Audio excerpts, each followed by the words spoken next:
Hi, Diane Kepley here. I'm a former member of the American Spaniel Club Board of Directors. I'm currently the full-time announcer for the American Spaniel Club shows, both the Flushing Spaniel Show and for our nationals.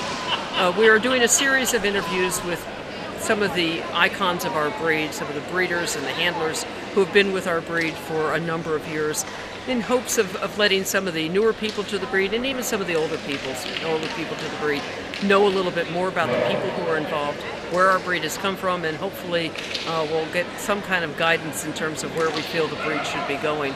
With me today is Bonnie Pike.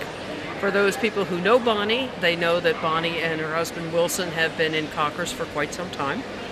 Bonnie, let's start with the basics. Your kennel name and how long have you been involved with the breed? Our kennel name is Silver Hall, and I grew up in a kennel. My parents bred Cocker Spaniels and Dachshunds, and so I would say from the cradle. And Wilson, not much different, actually. And both of them have been, they handle their own dogs. They've been in and out of rings for as long as I can remember, and for anybody who's ever been to Spaniel Club or any specialty shows, you've probably seen at least Bonnie, if not Wilson, because Wilson hasn't been showing this much lately. He's got to stay home and make money so I can do this. What are the varieties that you've worked with? We breed mainly the black and the Ascot. There's been a couple party color champions over the years, but we've really concentrated on the blacks and the Ascots. And in the last 10 years, we've added brown to the Ascot variety. So that's what we've done. And I think we never really kept count of our champions.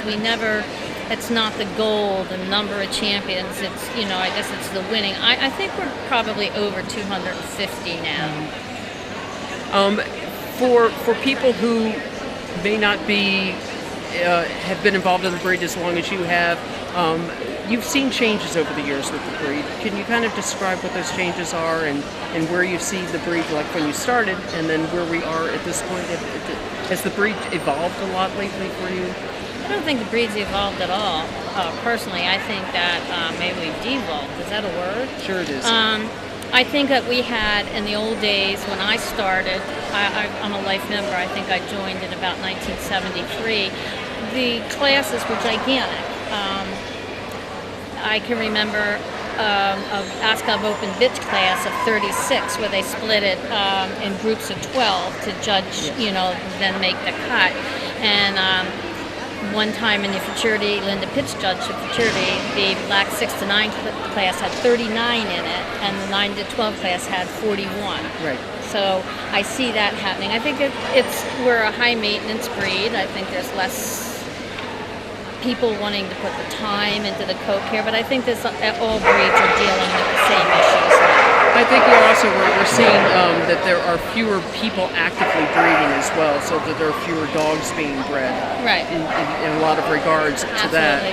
that. If you had some specific, recommendations that you could give to somebody when people who are new coming in and they're saying to you, "What do I need to know about this breed?" What kind of recommendations are you giving them? What are you telling them that they should do in terms of either selecting a dog for a future show career or for just a companion, for that matter? Well, since I mostly try to deal with show dogs, of course, I breed pets too, and they have to, I think temperament's number one because they can't all be show dogs. They have to be a pet first. And, the ones that aren't going to cut the, cake here have to go sleep on somebody's sofa.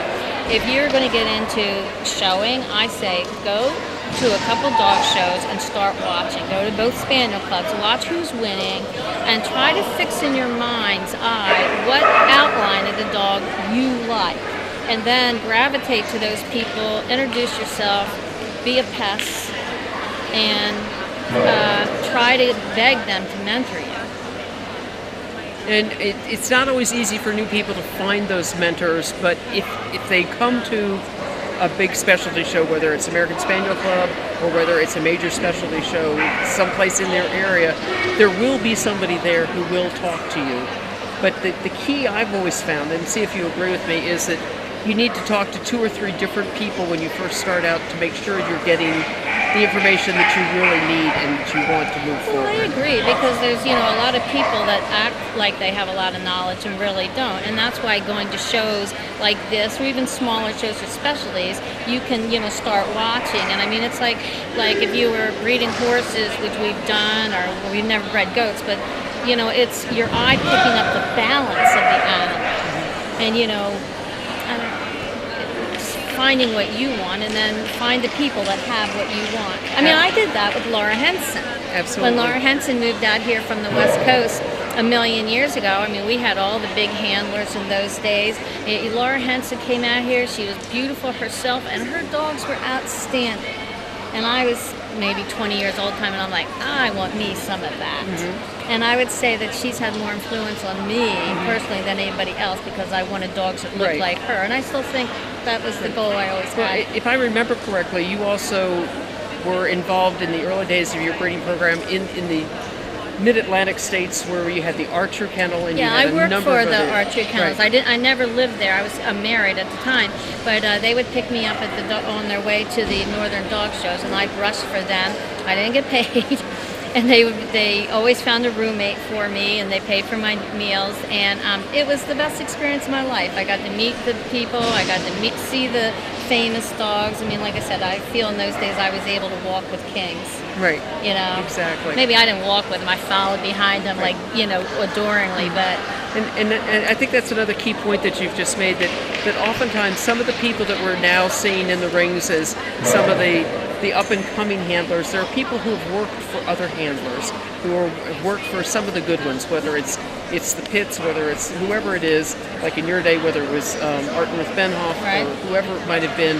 Find one of the really reputable, good handlers and go and even offer to work for them, and that oftentimes will help you learn so much. I would love to have somebody come back and hang around and clean my X-Pens and my crates. I'll spend all the time in the world talking to them, Absolutely. But I think that today, not to be a downer, I think most people would just want to go out, buy a dog, and give it to a handler and say, finish it, and then they just roll along. It's a lot more work than that, and I think that a lot of people who've been involved in the breed for a long time do recognize that.